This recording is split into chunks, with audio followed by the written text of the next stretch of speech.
continues in Syria. 5,000 people are dying every month, says the United Nations, making it the worst genocide since Rwanda. In the meantime, President Bashar al-Assad continues to tighten his grips over cities along a north-south axis in the country's west.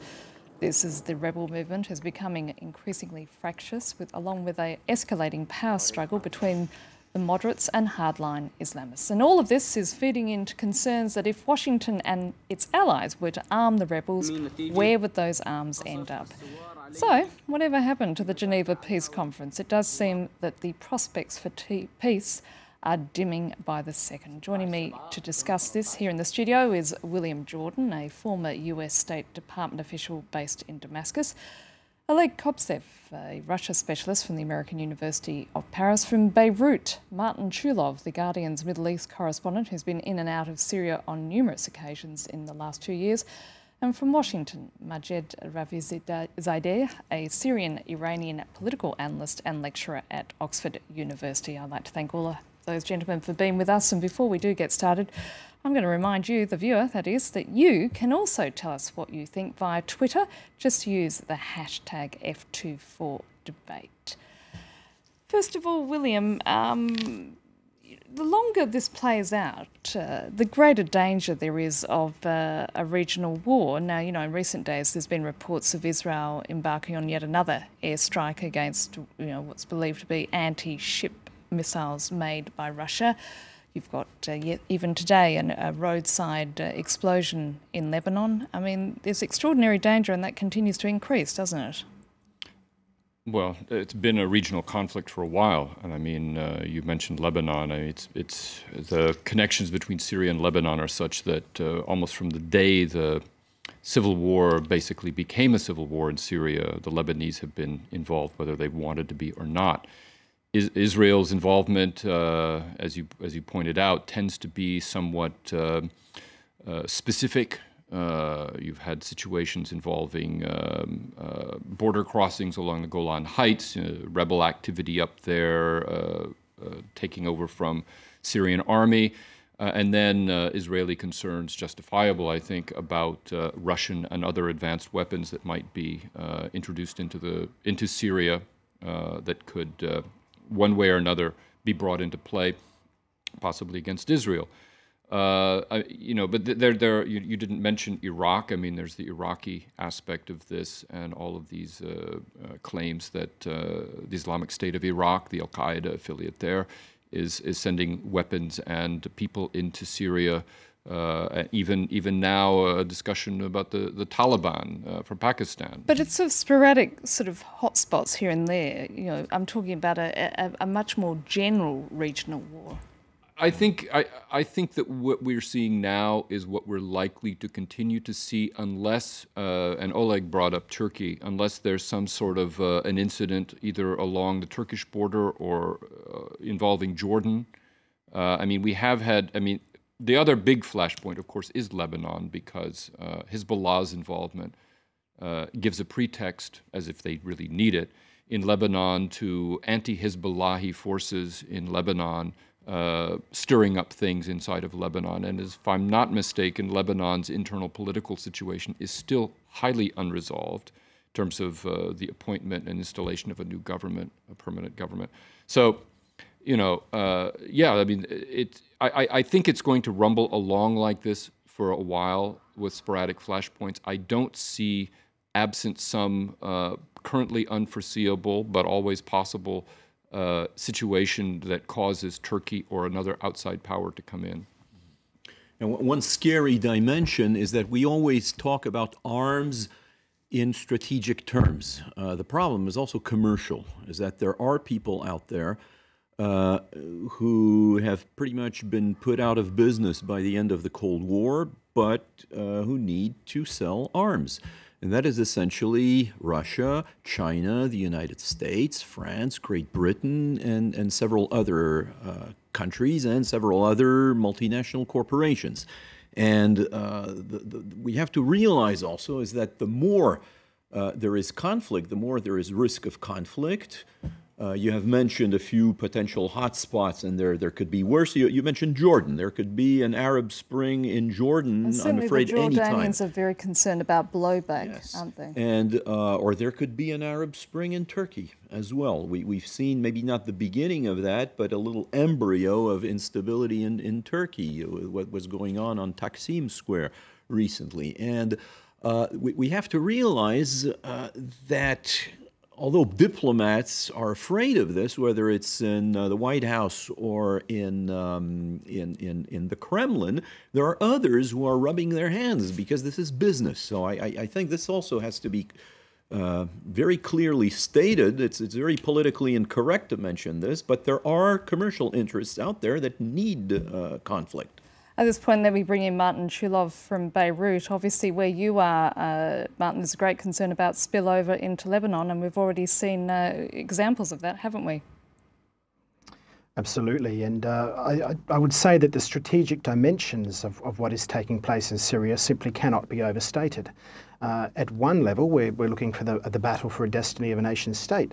But if you take that a bit further, this could very, very easily bleed into a festering conflict in Iraq, the perennial instability in Lebanon, and worst case scenario down track. I'm not saying we're there yet, I'm not saying we're close, but worst case scenario would be the balkanization of the Levant along ethnic sectarian lines. And where would that leave us? That is the breaking down of the post-Ottoman boundaries. That is a very, very different Middle East. It's being talked about ad nauseum within the opposition-held parts of Syria. In Lebanon, where I'm based, there's lots of discussion about this as well. And the involvement of Hezbollah, the overt and very belligerent posture taken by Hezbollah leader Hassan Nasrallah back in May when he publicly acknowledged that Hezbollah were fighting for the strategically important town of Qusayr, which they won, that has played very poorly in the Sunni Arab world. And it has added a dimension to an already deepening sectarian conflict from Oman to Morocco. It's very, very potent out there. I've done a lot of traveling in the last 6 to 9 months, right across the Arab world, and everywhere I sit with, from Arab leaders to street sweepers to anybody, this sectarian dimension is talked about all the time, and it is deeply disturbing. Majid, as the West continues to stall as to what to do and thousands continue to be slaughtered, have we passed the point of no return?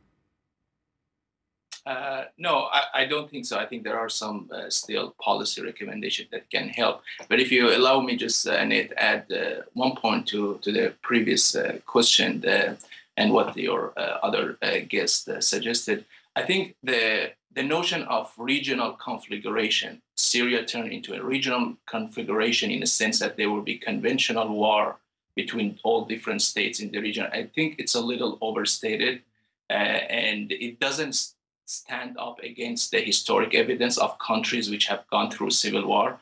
If you look at the analysis of the countries which have gone through multi-layered civil war, usually the neighboring countries prefer to have a proxy war in that country rather than really that country explode into some sort of conflagration, conventional war between those countries. And that's why you see Syria has turned into one of the, you can say, largest proxy battleground, the regional and international proxy battleground since Mujahideen in 80s or Vietnam War. So I believe that you might see spillover of the conflict into other countries, and you might see some heightened tension between on sectarian and political, I think, landscapes. But the regional countries, I think, prefer to have their proxies fighting inside Syria, and it is really improbable to see that we have some sort of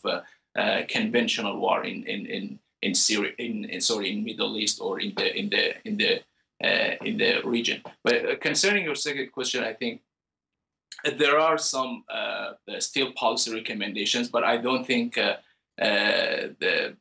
there might be practical now, or I don't think that the countries which might implement these policy recommendations might be now willing to do that. And I'm referring to the West.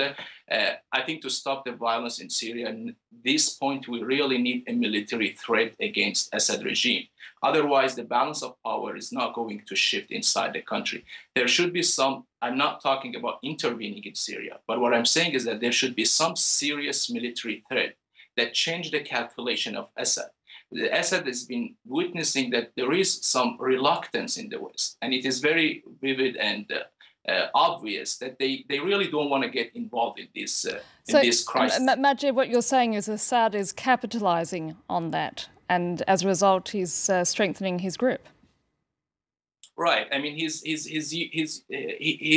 the recent events, Hezbollah coming out on his side, Russia and his supporters is emboldening the Assad regime. I think what we need here, a serious military threat, like that they know, the Assad know that if he continues, there would be then some sort of really military actions against him. I think that would change the calculation of the regime. It can be no-fly zone. It can be some serious military threat that change the balance of military power inside Syria. Martin, just following on from what Majid has just been saying, at the end of the day, this is not going to move one jot further while there's still a lot of concern about that infighting within the rebel movement between hardline Islamists and the more moderates.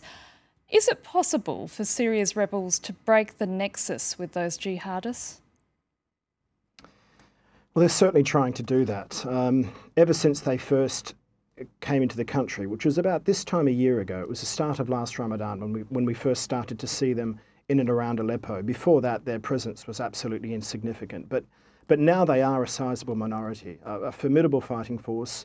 They've done most of the raids on many of the military bases in the north, and they've seized a lot of weapons from them. They're very well armed, and they're becoming ever more, I guess, bolshy in their approach.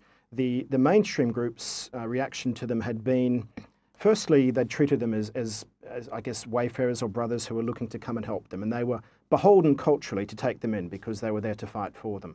After a while, it became very clear that they had a different cause, a different way of going about things, and for many months it was, let's just try and keep them at bay, get rid of the regime, and we'll deal with them later. As this has dragged on, it's now increasingly obvious that the regime isn't going anywhere fast and that the jihadi presence needs to be dealt with. So part of what we're looking at now is a creeping awakening of sorts, the same sort of thing we saw in Anbar in 2006 in Iraq, where the tribes, the local communities rose up against the jihadis who had overplayed their hand and were ever more involved in tribal life. They were executing, they were imposing a very strict interpretation of Sharia law. There is a groundswell of this sort of movement in parts of the country, Hasaka, Raqqa, Aleppo and Idlib, and even in the Latakia area, where we did see one of the Free Syria Army commanders attacked and killed this week by a jihadist group. This could go one of two ways. It could either weaken the growing hold that these groups have on parts of the country, or it could embolden communities and other groups among this I guess this patchwork quilt of the opposition to fall in behind the Free Syria Army and chase these guys out of town. We're at this phase now where this is all being played out. I don't know how long it's going to take, but I do think it is going to derail opposition efforts to advance into areas of the country in which they're keen to get to for quite a few months yet. William, where does Washington stand in all of this? Publicly, I think Washington's message is a bit naive and is a bit out of touch with the reality on the ground. I mean, behind the scenes, it seems very clear from the reporting that I've seen out of Washington and from what I've gleaned talking to people that they understand what's actually happening. I suspect there's a lot of hair tearing in Langley, where the CIA is, as well as the State Department, over the fact that the opposition military council is so inept at being able to manage a centralized campaign of any kind. And there's a lot of discussion in Washington, between the administration and Congress in terms of finally giving arms to the rebels, in terms of how that's going to be done to prevent sort of the bad Islamists and the jihadists from getting these weapons and being able to use them. And I've said on this platform many times in the past that that's a fantasy. I mean, it's completely stupid to believe that you can somehow give weapons to certain people and they won't fall into the hands of the other people. Battlefields are by their very nature chaotic. And messy places. Exactly. We saw in Afghanistan that a lot of the very people we did not want to get the weapons, or would never have thought we wanted them to get the weapons, ended up getting them. And we either spent a lot of time trying to get them back, or we later found them turning up in other conflicts. And that's what the Russians have been telling, or even that's the main issue of the Russians against the Americans, even from the days of Afghanistan. They say, look at what you have done to fight us in Afghanistan. Look at the mess that you have created against us and against yourselves. So that also explains the extremely inflexible position of Russia as well. And the more naivete, as you say, there is in Washington, the more there is inflexibility and Bismarckian realpolitik and almost Machiavellian politics in the Kremlin. Majid, certainly for those Western governments and their concerns about arming the rebels, there's all sorts of worrying questions. For instance, what if those weapons were used in a sectarian massacre of Shiites and Alawites? What if the jihadis got hold of them and used them in a terrorist attack here in Europe? I mean, it's an absolutely logistical nightmare, isn't it? I think, from my perspective, the main reason that they're not delivering arms, I think the main reason is not really that they might fall in the hand of the Islamists. I think that's a concern. But I think the main reason is that they don't want to be dragged into another war inside Syria. And that's why you see reluctant really to deliver arms to the even those groups which are considered the legitimate groups and representative of the Syrian people. I don't think the West really, because of two reasons, they don't want to get involved in the other war in the Middle East. One is the public opinion. The public polls shows that the people are really the Western people, especially in Europe and United States, they're really reluctant that their governments get involved in other wars because of the economic and other concerns in these countries.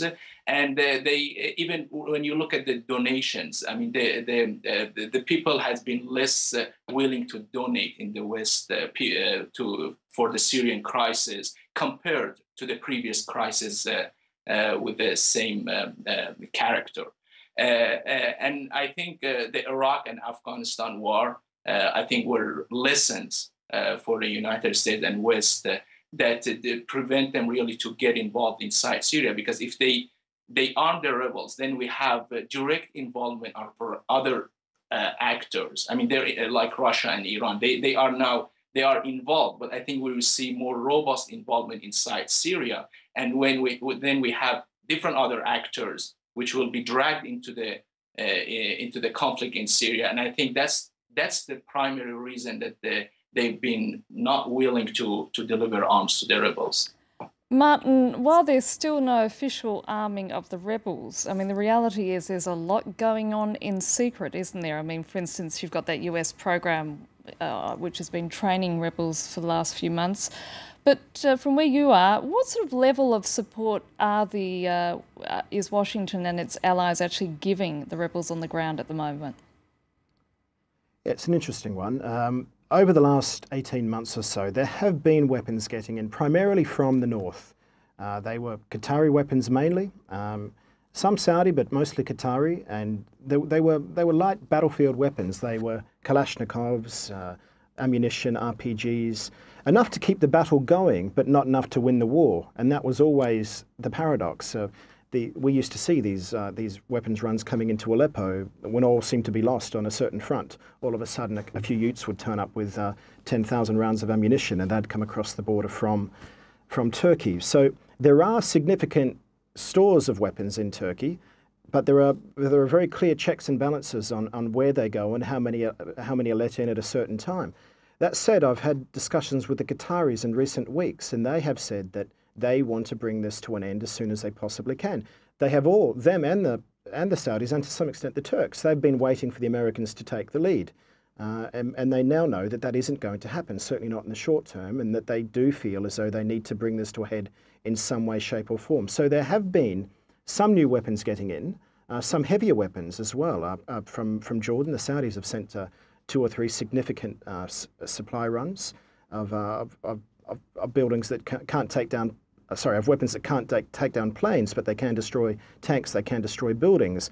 These have made some gains on the battlefield, but as William said, they've also made their way up through the eastern deserts of Syria into the hands of some of the jihadists and some of these arms bazaars that are being set up. So it is impossible to contain the spread of these weapons to other groups around the country. And what we've seen in the last couple of months has been a litmus test of how far these weapons are going to reach and how quickly they're going to get there. William. Yeah, I just want to expand a little bit on what I think is Washington's view or thinking about this, and that is, I believe they painfully finally came to the conclusion that they had to give the rebels weapons in order to try to force the conflict to a breaking point where you might actually be able, through some currently I think unimaginable, but at the time still plausible strike at the regime, that would cause it to start to unravel, that would cause the masses of the mostly Sunni conscripts making up the bulk of the military, which I believe have still not defected, finally turn against the regime and cause things to unravel.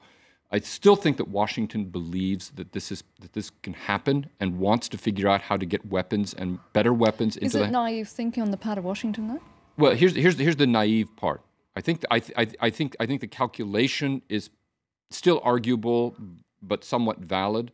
The problem is that the result is that's where the naive thinking comes into play, because the idea that somehow you tip over the regime, and then there's a new impetus to construct a new reality, and a more peaceful and more politically transparent reality, isn't going to happen. What's going to happen, in my view, is that you are going to move into the next and the real phase of the Syrian civil war, which is going to be truly bloody. It's going to be similar in length of time and in violence to the Lebanese civil war, and the international community is going to need to manage it, not try to resolve it.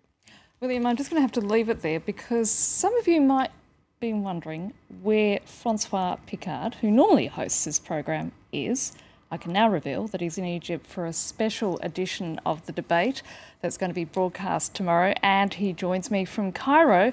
Francois, it's been nearly 2 weeks since the military took power in Egypt. This Wednesday we saw, of course, the interim president being sworn in, but the country still remains dangerously divided, doesn't it?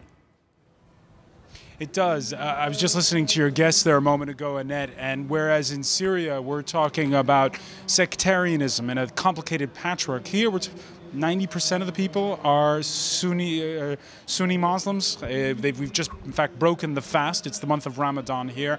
So you would think that it'd be easy enough to get people around the table, but there is this bitter divide, and it could descend into something worse. We experienced it ourselves, Annette. We went to interview the former Secretary General of the Arab League, Amr Moussa, in the Garden City neighborhood of Cairo. There he was telling us that it wasn't a coup and that this was justified. Downstairs here we're on Tahrir Square, which is, I guess, fairly empty. I don't know if you can see it behind me.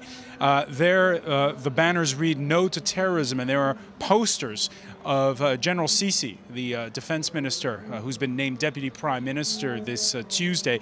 Over on the other side of town, we went to Nasser City, and there was a completely different scene. The Muslim Brotherhood have a big podium, people all breaking the fast there. People have been sleeping out in tents there for 2 weeks. This sort of embattled atmosphere. And there, the slogans read, "Restore democracy." So those are the battle lines right now. As you just said, Francois, you were in Nasser City earlier today. What were people's reactions there to the swearing in of this interim government? They reject it. We did an interview with the number 2 of the Muslim Brotherhood's Freedom and Justice Party, Essam Al-Arian, which you'll see later on France 24. there, we talked to him about the fact that the spokesperson for the president had said there were talks ongoing with all parties. He denied it, saying the MB was not speaking to what he called the army. He didn't call them the interim government. He just plain out called them the army and dismissed all the civilians that are in it. Okay, thank you so much for that, François Picard. And of course, Francois will be back tomorrow night with a special edition, which will be beamed out of Cairo. That's a special edition of the debate, which will be broadcast this time tomorrow. That's 7:10 p.m. Paris time. Now, let me very quickly thank my guests tonight. They are, of course, William Jordan, Oleg Kobtzeff, from Beirut, Martin CHULOV, and from Washington, Majid RAFIZADEH. Again, thanks for being with us, and do stay with us because coming up shortly will be more news and headlines.